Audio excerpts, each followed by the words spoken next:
Today we will start with chapter number 3, Business Environment. Topic number 3, Importance of Business Environment. Business Environment की study करना क्यों business के लिए ज़रूरी है, आज वो पढ़ते हैं. Coming to the first point, that is identifying the opportunities and getting the first make advantage. ये पॉइंट कहता है कि बिजनेस को ज़रूरत है कि वो बिजनेस एनवायरनमेंट को प्रॉपरली समझ के आइडेंटिफाई करे कि क्या अपॉर्चुनिटीज़ इस एनवायरनमेंट में हमारे लिए हिडन है. हर एनवायरनमेंट में कुछ ना कुछ पॉजिटिव ज़रूर होता है, नीड होती है बस उसको आइडेंटिफाई करने की. जिस बिजनेस ने पहले आइडेंटिफाई कर लिया अपॉर्चुनिटीज़ को, उसे उसका बेनिफिट ज़रूर मिलता है as compared to its competitors. Grabbing the opportunity and getting the first make advantage कि पहला जिसने ग्रैब कर लिया अपॉर्चुनिटी को, फर्स्टली सबसे पहले पोजीशन पे रह के उसे उसका एडवांटेज ज़रूर मिलेगा. एग्जाम्पल अगर हम ले मारुति उद्योग became the leader of the market. Why? Because Maruti Udyog was the first company to identify the needs of small cars in the environment. उन्होंने environment को study किया और identify किया कि छोटी cars की बहुत ज़्यादा market में need है. अब ये need उन्होंने identify कैसे करी? Because environmental study जब उन्होंने की तब उन्हें पता लगा कि एक तो population जो है, population का जो large हिस्सा है वो middle class population का है, right. Secondly, rise in the petrol of prices. Petrol के जो प्राइसेस थे वो बढ़ रहे थे. तो उन्होंने ये दो रीजंस की वजह से उनको नीड पता लगी एनवायरनमेंट स्टडी करके कि नीड है छोटी कार्स इंट्रोड्यूस करने की मार्केट में. बिकॉज उन्होंने एनवायरनमेंट स्टडी की थी तो उसलिए उनको पता लगी ये need and they were able to make the first advantage as compared to their competitors. तभी उनका मार्केट शेयर जो था इस सेगमेंट में काफ़ी ज़्यादा हाई गया था, बिकॉज उन्होंने अपॉर्चुनिटी को पहली बार में ही ग्रैब कर लिया था. एंड वो क्यों कर पाए थे? बिकॉज उन्होंने एनवायरनमेंट की स्टडी की थी. और एग्जाम्पल्स अगर हम इसमें लें, recently after the ban of Chinese apps, हमने देखा था अभी कुछ मंथ्स पहले कि गवर्नमेंट ऑफ इंडिया ने 59 चाइनीज़ ऐप्स जो थे बैन कर दिए थे. मोस्ट फेमस जो हमारा ऐप था टिकटॉक, वो गवर्नमेंट ने बैन कर दिया था. ठीक है.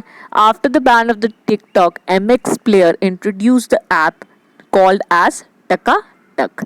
तो उन्होंने क्या किया, एनवायरनमेंट की स्टडी करी और एनवायरनमेंट को समझा एंड उस चीज़ का फ़ायदा लिया, फर्स्ट मेक एडवांटेज लिया कि जैसे ही टिकटॉक बैन हो गया जो मोस्ट फेमस ऐप था, उसकी जगह उन्होंने similar app, Indian similar app Takatak के नाम से इंट्रोड्यूस किया. After our prime minister announce the campaign of Atmanirbhar India. ठीक है. आत्मनिर्भर भारत जो था वो कैंपेन जब इंट्रोड्यूस हुआ उसके बाद उन्होंने भी इस चीज़ का फ़ायदा उठाया एंड आज एवरी इंडस्ट्री जो है उस मेक इन इंडिया प्लान का इनिशिएटिव लेते हुए फर्स्ट मूवर एडवांटेज लेने की कोशिश कर रही है. और एग्जांपल्स में आपको दे सकते हैं कि जैसे बैन होने के बाद कैम स्कैनर जो था, Chinese app, most famous scanner for documents को स्कैन करने के लिए सबसे फेमस ऐप था कैम स्कैनर. वो भी ऐप जो था चाइना का, वो भी गवर्नमेंट ऑफ इंडिया ने बैन कर दिया था.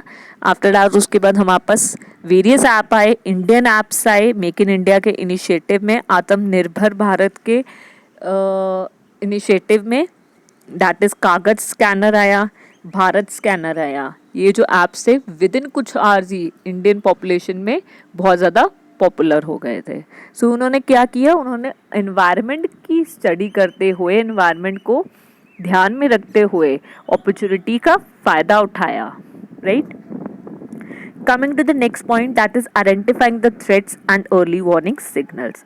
जैसे एनवायरनमेंट को स्टडी करके हम फर्स्ट पॉइंट में हमने पढ़ा कि अपॉर्चुनिटीज़ मिल सकती हैं, ऐसे ही एनवायरनमेंट को अगर हम स्टडी करते रहेंगे तो हम जो थ्रेट है उसे भी आइडेंटिफाई कर सकते हैं. थ्रेट का मतलब क्या होता है? Threat refers to something that will hinder the firm's performance. ऐसी कोई भी सिचुएशन जो हमारी परफॉर्मेंस पे या तो स्टॉपेज लगा सकती है, ख़राब कर सकती है उसको. ठीक है।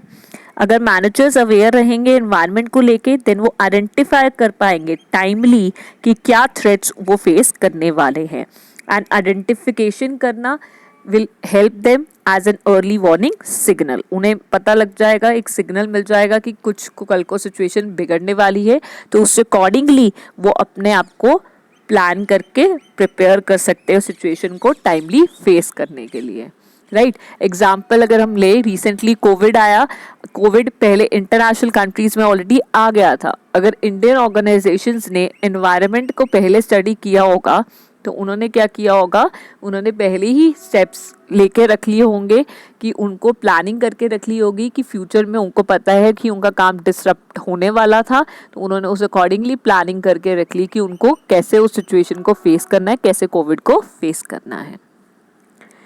Coming to the next point, benefiting from the rapid changes. हम पहले से शुरू से पढ़ते ही आए हैं, जो हमारा इन्वायरमेंट है, बिजनेस इन्वायरमेंट, वो एक डायनेमिक इन्वायरमेंट है। Dynamic means that keeps on changing, right. And हमने पढ़ा था जो हमारा इन्वायरमेंट है आज का, वो बहुत ज़्यादा फास्टली चेंज होता है, बहुत ज़्यादा रैपिडली चेंज होता है। तो इस रैपिड इन्वायरमेंट के साथ डील करने के लिए बहुत ज़्यादा ज़रूरी है कि हम टाइम टू टाइम जो है एनवायरनमेंट की स्टडी करते रहें। हमने देखा है कि कस्टमर्स बहुत ज़्यादा डिमांडिंग हो गए हैं, टेक्नोलॉजी कितनी एडवांस हो गई है, डे बाय डे टेक्नोलॉजी जो है इम्प्रूव होती जा रही है। ग्लोबल कंपटीशन कितना इंटेंस हो गया, कितना हाई ग्लोबल कंपटीशन हमें फेस करना पड़ गया फॉरेनर्स से, उनके बेटर क्वालिटी प्रोडक्ट से एंड अफोर्डेबल प्राइसेस से। सो इन चेंजेस के साथ बिजनेस तभी कोप अप कर पाएगा जब बिजनेस जो है, मैनेजर्स जो हैं वो प्रॉपरली एडवांस में एनवायरनमेंट की स्टडी करेंगे, उसे समझेंगे और सूटेबल एक्शन लेंगे। Coming to the next point, helps in business environment, helps in improving the performance. Business environment हमें हेल्प करता है अपनी परफॉर्मेंस को इम्प्रूव करने में, और ये परफॉर्मेंस इम्प्रूव करने से और क्या होगा, it helps in increasing the market share, ये हमारा मार्केट शेयर भी बढ़ाएगा। बिजनेस एनवायरनमेंट की अंडरस्टैंडिंग से परफॉर्मेंस अब कैसे इम्प्रूव होगी, जब कहता है हम कॉन्टिन्यूसली अपने एनवायरनमेंट को मॉनिटर करेंगे, उसे देखते रहेंगे एंड स्टडी करते रहेंगे, then we will be able to adopt the changes timely. हम टाइम से चेंजेस जो आने वाले हैं उसे अडॉप्ट कर पाएंगे। अब जब हमने टाइमली चेंजेस को अडॉप्ट कर लिया तो हमारी परफॉर्मेंस जो है अल्टीमेटली वो भी इम्प्रूव होगी। जैसे टेक्नोलॉजी अगर कोई नई आई, मैंने नई टेक्नोलॉजी इम्प्रूव आई तो साथ ही मैंने उसे अडॉप्ट कर लिया अपनी ऑर्गेनाइजेशन में, वो मेरी परफॉर्मेंस, बेटर टेक्नोलॉजी से मेरी परफॉर्मेंस तो इम्प्रूव होगी, और मेरा मार्केट शेयर भी, जब परफॉर्मेंस इम्प्रूव होती है तो मेरा मार्केट शेयर भी इंक्रीज होगा। बिकॉज क्या किया मैंने, अपने कॉम्पिटिटर के कंपैरेटिवली आइडेंटिफाई कर ली थी पहली ही अपॉर्चुनिटी, और उसे फिर उस अपॉर्चुनिटी को ग्रैब करके अपनी ऑर्गेनाइजेशन में लगाया, उससे मेरी परफॉर्मेंस इंप्रूव हुई, एंड अल्टीमेटली मेरी परफॉर्मेंस इंप्रूव हुई मतलब मेरे क्वालिटी गुड्स जो थे वो और गुड्स की क्वालिटी बढ़ गई, and that will lead to increase in the market share, increase in our customers, right. तो बिजनेस एनवायरनमेंट की ऊपर वॉच डॉग रखना बहुत ज़्यादा ज़रूरी है। बिजनेस एनवायरनमेंट की स्कैनिंग करना मैनेजर्स को बहुत ज़्यादा ज़रूरी है। Coming to the next point, it helps in long term planning. Forecast करना बिजनेस एनवायरनमेंट को हेल्प करता है बिजनेस को लॉन्ग टर्म प्लान्स फॉर्म करने में। लॉन्ग टर्म प्लान्स जनरली जो बिजनेस फॉर्म करता है वो 5 years के करता है। तो कहता है forecasting is very much necessary of the environment, ताकि फ्यूचर को आप फोरकास्टिंग करोगे, फ्यूचर का जो है क्या होने वाला है फ्यूचर में, उसे थोड़ा आइडिया लेके चलोगे। ऑल द फोरकास्टिंग एक गेस होगा, बट स्टिल आपको अगर पता होगा कि फ्यूचर में आने वाला है तो उस अकॉर्डिंगली आप अपने स्टेप्स ले सकते हो, आप उस अकॉर्डिंगली कैपिटल इंट्रोड्यूस कर सकते हो, और उस अकॉर्डिंगली आप अपनी मशीनरी सेट कर सकते हो।